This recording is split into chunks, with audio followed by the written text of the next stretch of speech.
Sure. Yeah, obviously disappointed in the outcome on Saturday, especially considering the number of people that traveled back here to support us, alums, former players. It was a great turnout. It was a great day weather-wise. Hard night, Saturday night afterwards. I took it really hard to lose that game and to try to have an opportunity here early, as the head coach here to capture a moment where people were back on campus. There was a buzz from former players, from alums that were back. I appreciate their support. We appreciate their support. So I took it hard that way, but we got to pick up. We got to move on. The best medicine for me that night was having an opportunity to watch Ohio State and Penn State and know that we're facing a similar situation. We got Western Michigan coming in here. They're going to be favored, but it's an opportunity for us to have one of those moments. So we're going to have a great week of preparation here. We're going to get after the film, put a great game plan together, and then get ready because it's a good moment for us having ESPN2 here Tuesday night at home, Schumann Stadium. So I'd love to see a full house here. But yeah, you think about the Akron game, it was a tale of two halves. The first half, we controlled the clock almost 20 minutes to their 10 minutes. And then the script was flipped there in the second half, and we knew going into it, I knew going into it, we all did, that Akron's a good football team. They got some explosive players. They got their quarterback back in the lineup. They got three receivers that complement each other very well. Speed, size, good route running. They've got a good return game. Our special teams was very good, knowing that they were up for the challenge of being against a top return team in our conference, both punt and kick. We did a good job that way. But at the end of the day, in the second half, they maintained possession, had some long drives that resulted in touchdowns, and we simply did not execute and sustain drives when we had to. And on both sides of the ball, there was opportunities to make plays. And I just tell our guys over and over, when we watch the tape, when the opportunity presents itself, you have to make the play. We have a small margin for error. It is what it is. We all know that, but we just simply didn't make the plays when they presented themselves to give ourselves a chance to win against a good football team who won their final 5 games of the year last year. They're 5-3 this year, 3-1 in the MAC. I give them credit. I don't take anything away from them. They won the game. They deserve to win the game. And their playmakers stepped up when they needed them. They distributed the ball very well offensively. And for us, we got to, get back to work here. We have a great week of preparation and get excited about having Western Michigan in here. Questions?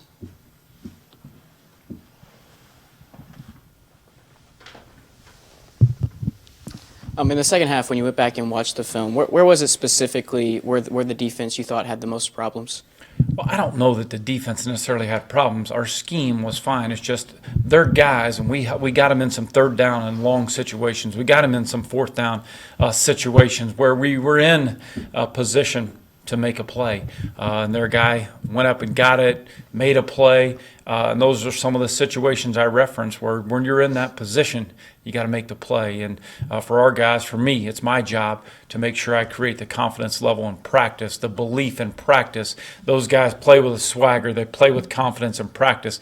I got to make sure that carries over to game day and that when they're in that position, they have enough confidence, enough swagger to believe I can make that play. So that's my job to make sure and instill that confidence in those young men. So when it happens, they make the play. And we just got to keep, practicing, keep after it, have a great intensity level in practice, and make sure that those guys believe in themselves enough to make the play when it presents itself.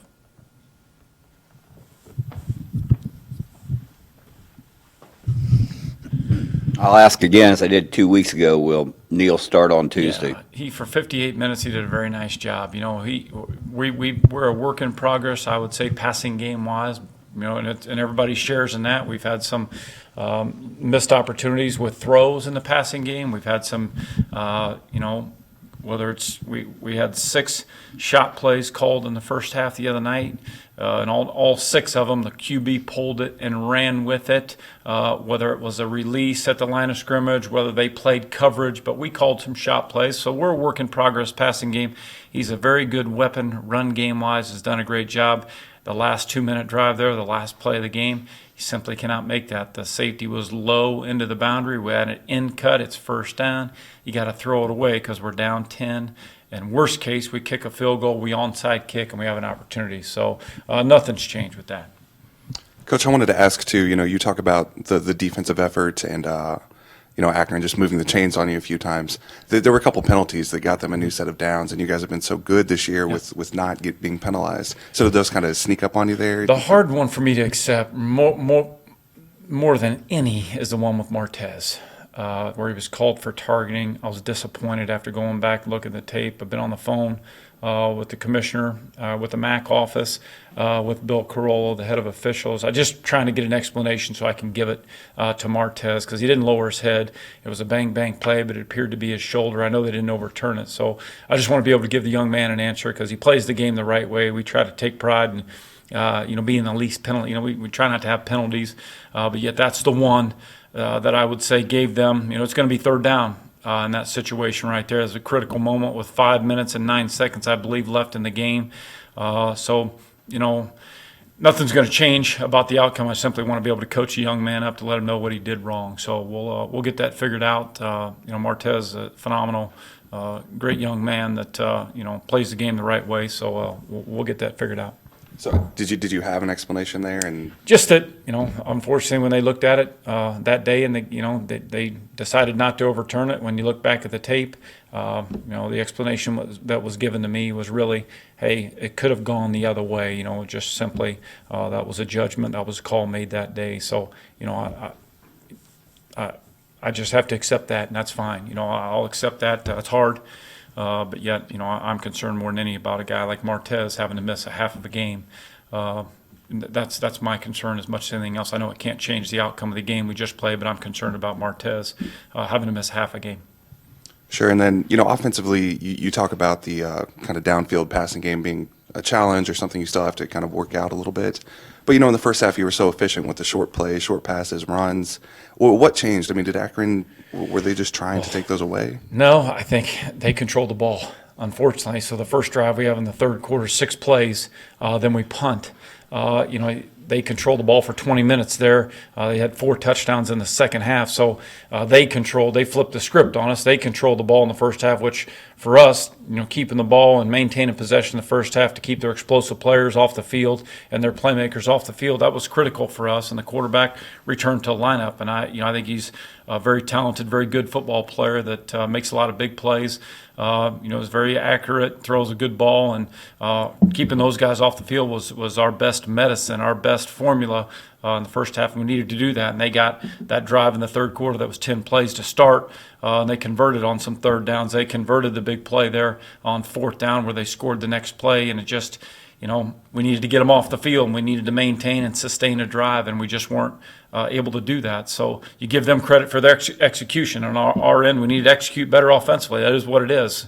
You can talk about the defense, but I look at the offense and say we gotta sustain a drive and keep them off the field and take advantage of our opportunities when we have them. Sure, and then, we've talked about Riley every week, right? But, sure. And you talk about the interception at the end of this game, but for a long time he was completing almost all of his passes. What would you say this week is the best game he's had, maybe in MAC play? I thought he made quick decisions in the first half. He got the ball out on time. He wasn't willing to take the check down in the flat. Sam Brunner catches one for 19 yards. I mean, that's a good gain. Sam's not a speed burner, but he got the ball to him in the flat because he made a quick decision. When he set up, boom, flipped his hips, got it out there. So I thought his decision-making in the first half was clearly better and much quicker than it had been in previous games. So you're proud of that part of it. He works at it very hard. He prepares very hard. I tell him to stay the course. The brakes will start to turn his way, because what happens when you push the panic button, then you start to force things, and you start to, hey, why is this not happening? Why? Just stay the course, continue with your preparation, and the brakes will start to go your way. And then, again, with the kind of offense you guys were running, just check downs, quick passes, was that more scheme saying, hey, we're going to set Riley up to get some rhythm? Or is that Riley's decision-making in the game as far as what No, I think passes to take? decision-making. Obviously, we called some shot plays. We called some, trying to get the ball down the field, whether they played coverage in a couple of those situations, whether we didn't win on a release at the line of scrimmage. So he quickly either got to a check down or a couple times, hey, there was a running lane that presented itself, so he pulled the ball, took off, and got some good yardage because he's very good at that. So there's a couple different things there, but, we just have to continue to work at it. We're work in progress passing game, not where we want to be. And on the flip side side of that, we're also running the ball very well, and there's a ton of confidence right now with our offensive line, a ton of confidence with the running back. James is playing fantastic. Darian did a nice job getting back in there the other day after missing some time with injury. So, and Riley, here you got a three-headed monster, really, run game-wise, where all three of those guys can run it. They're different styles, obviously, when they pull it down and run it, and when our backs run it. So we want to be able to do that because we can even up the numbers with a QB run. When we can even up the numbers in the box and create an advantage for ourselves.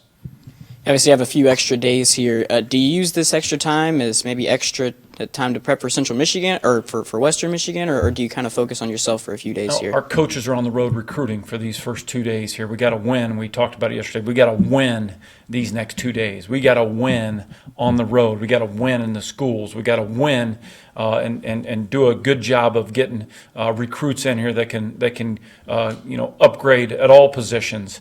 But we need to do a great job the next 2 days winning on the road. And then we'll get back in here Wednesday, Thursday this week. Those are 2 bonus days, if you will, compared to a normal week. We're going to have Western Michigan certainly game planned and ready, but we're also going to look at our young players that have maybe been playing scout team all year. We're going to put those guys to the test a little bit here, see where their development's at from a weight room standpoint, see what they retain in terms of football knowledge with our base stuff, let them go out and play live. And kind of get a gauge where we're at, because it can also help you in recruiting to say, hey, we feel much better about this than we thought we did. Maybe we don't feel as good about this position as we thought we did. So it's going to give us a good gauge and an evaluation on our young guys in the program and see where they're at.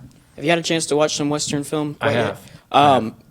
Offensively, obviously, they've been kind of mistake-free all year, but they've got one of the better rushing games in the conference and one of the better receivers in the conference as well. How do you defend against Western Michigan, or what's the best way to It's a do it? challenge, but we're up for the challenge. That's what you love when you play the game. These are the times, these are the games that you look forward to, man. If you want to be the best, you got to beat the best, and right now they are in our conference. They're 8-0.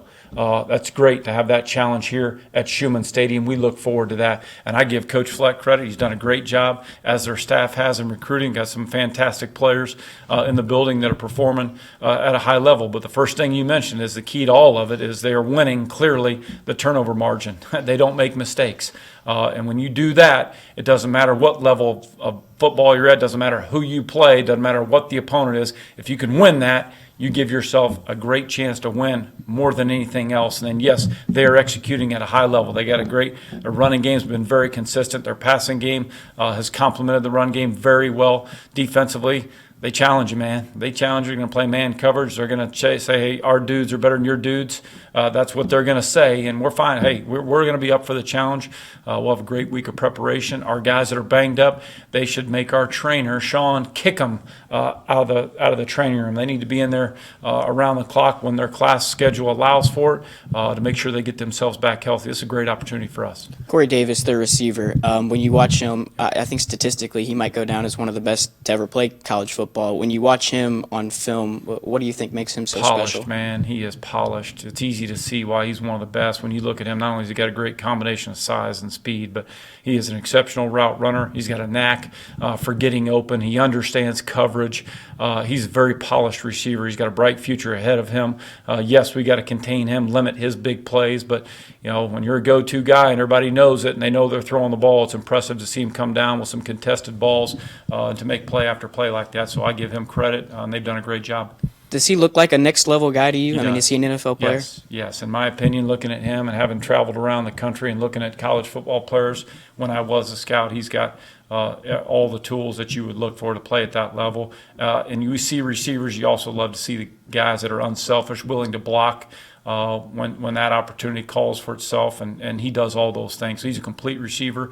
I don't know what his 40 time is, but some guys you look at, and yes, a 40 is important, but also at the same time you look at a guy like that's got a great combination of size and speed and a good route runner. I mean, he's got the complete package. He's got a bright future. And then obviously with Martez out in the first half, who has to step up for you guys? Well, in we his got to get back to work here. Armani will fill in there. Lamar Anderson will fill in there. Yes, we're going to miss Martez. I hate that he's going to be out for the first half, but we'll get our young guys in there and get them ready to go. Other questions? All right, thanks, Coach. Thanks, guys. Thanks.